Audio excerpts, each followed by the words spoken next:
नमस्कार किशन भाई, welcome to my channel Satyam Agritech में आपका स्वागत है। आज हम बात करेंगे स्कोफागा निवेला के बारे में, जिसमें गन्ने में टॉप बोरर लगता है, चोटी वेदक कीट लगता है। तो इसका जोलॉजिकल नेम है, तो इसको कहते हैं स्कोफागा निवेला। जो बीएससी एग्रीकल्चर के स्टूडेंट, एमएससी एग्रीकल्चर के स्टूडेंट पढ़ रहे हैं, तो आप जोलॉजिकल नेम आप अपनी बुक में देखिए। तो स्कोफागा निवेला देखो दिया है नहीं दिया है। गन्ने में चोटी वेदक कीट के चक्र के बारे में बात करेंगे, उसकी कितनी पीढ़ियाँ होती हैं। बहुत से किसान भाई स्प्रे करते हैं कि रॉकेट का, हमले का और सारे तरह तरह की दवाइयों का। देखिए, इसके चक्र को भी समझना हमारे लिए उतना ही ज़रूरी है जितना हमारा दवाइयों का करना खेत में ज़रूरी होता है। तो स्कोफागा निवेला के चक्र की बात करें तो हमने आपके सामने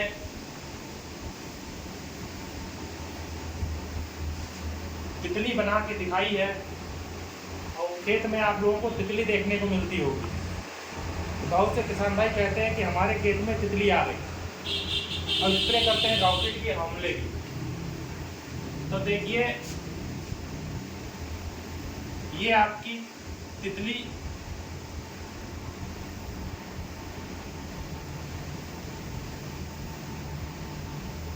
उसके बाद चक्र चलता है। ये अंडा, जो पत्तियों के पीछे आप देखेंगे छोटे से आपके छोटे छोटे अंडे दिए होंगे, रुई नुमा जो होते हैं पत्तियों के पीछे आप देखते होंगे। कभी भी गन्ने की पत्ती लीजिएगा, उसके पीछे देखेंगे ये आपको अप्रैल के आसपास, मार्च के आसपास दिखाई देने पड़ेंगे। इसको अंग्रेजी में एक बोलते हैं। उसके बाद हमारा चक्र चलता है ये प्यूपा। अंडे के बाद प्यूपा निकलता है। प्यूपा पत्तियों के ऊपरी सतह से नीचे धीरे पत्तियों के भीतर नीचे जाता रहता है। उसके बाद धीरे जाते जाने के बाद उसके बाद हमारा तैयार हो जाता है प्यूपा। प्यूपा तैयार होने के बाद फिर जाके आपकी तितली फिर से अडल्ट तैयार हो जाता है। तो इसका अगर चक्र की बात करें तो इसके 4 चक्रों में इसका पूरा जीवन काल होता है। तितली, अंडा, लार्वा, प्यूपा, तितली, अंडा, larva, pupa.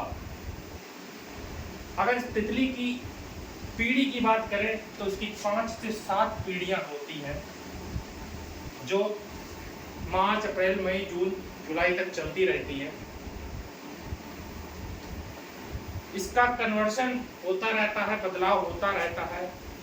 Top borer, shoot borer, root borer, यही सब का एक नक्शा होता है। इसी तरीके से ये पीढ़ियाँ चलती रहती हैं। आपका अभी टॉप बोरर चल रहा है, चोटी वेदक कीट चल रहा है, शूट बोरर आएगा, रूट बोरर आएगा। बोरर का मतलब होता है खोखला करना, होल, जो खोखला कर देते हैं अंदर से।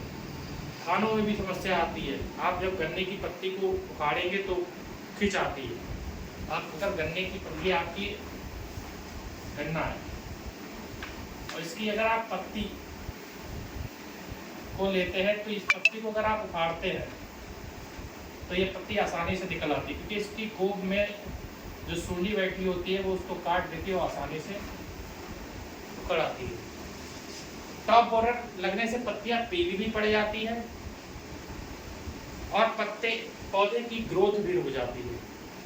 तो टॉप बोरर की रोकथाम के लिए सबसे अच्छा आपको बताएंगे, जो अभी तक रॉकेट हमला कर रहे थे, आप नीचे कम से कम 5 से 7 किलो फ्यूराडान डालें।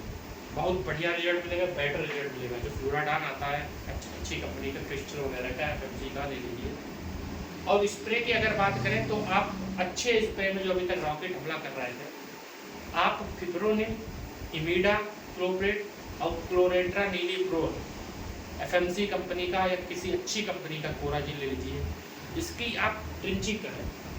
ड्रिंचिंग करके आप 24 घंटे के भीतर पानी लगा देते हैं तो आपके खेत में जितनी भी टॉप बोरर की समस्या है गारंटी के साथ खत्म हो जाएगी। यह फार्मूला आजमा कर देखिएगा, बहुत अच्छा फार्मूला है। लेकिन आपको 1 एकड़ खेत में 27 से 28 टन का ही ड्रिंचिंग करना है। पानी की मात्रा बिल्कुल कम नहीं करनी है। और फ्यूराडान डाल के भी आप बहुत अच्छा कंट्रोल कर सकते हैं टॉप बोरर का। टॉप बोरर ही सबसे ज़्यादा नुकसान करता है। इसकी प्रथम पीढ़ी को अगर ही रोक लिया जाए तो आगे पीढ़ियाँ नहीं बढ़ती हैं। तो वीडियो को किसान भाई जितने भी देख रहे हैं तो ज़्यादा से ज़्यादा सत्यम एग्रीटेक 111 को एक बार यूट्यूब पर जाकर आप उसको खोलें, उसमें देखें। और माँ लक्ष्मी ट्रेडर्स फेसबुक पर भी आप जाकर उसको लॉगिन कर सकते हैं। और जितने भी बीएससी एग्रीकल्चर के, एमएससी एग्रीकल्चर के स्टूडेंट हैं, मैं भी उनके लिए एक यूट्यूब चैनल अलग से ला रहा हूँ स्टडी के लिए। तो जो बच्चे फ्री में पढ़ना चाहते हैं, मैं उनको पढ़ाने के लिए भी तैयार हूँ। और वीडियो मैं शॉर्ट्स में भी डालता रहूँगा। और टॉप बोरर की, शूट बोरर की, रूट बोरर की भी पहचान करना सिखाऊंगा। आपको माइक्रो न्यूट्रिएंट्स के बारे में दिखाऊंगा कि किस किस पौधे में किस चीज़ की माइक्रो न्यूट्रिएंट्स की कमी होने के कारण। ये सारी बातें मैं आपको अब चैनल के माध्यम से बताऊंगा। तो वीडियो को ज़्यादा से ज़्यादा एग्रीकल्चर के जो बंदे हैं वो भी इसको लाइक करें और शेयर करें, और जितने किसान भाई हैं वो भी इसको करें। पूर्ण ज्ञान तो किसी के पास नहीं होता है, लेकिन जितना ज्ञान होगा मैं आपको शेयर करूंगा। अगर कोई बात गलत लगे तो कमेंट बॉक्स में आप अपना मैसेज दे सकते हैं, या मुझे व्हाट्सएप पर भी आप एसएमएस कर सकते हैं। तो वीडियो को ज़्यादा से ज़्यादा लाइक करें, ज़्यादा से ज़्यादा शेयर करें। आपके एक लाइक से हमारा भी उत्साह बढ़ता है। धन्यवाद।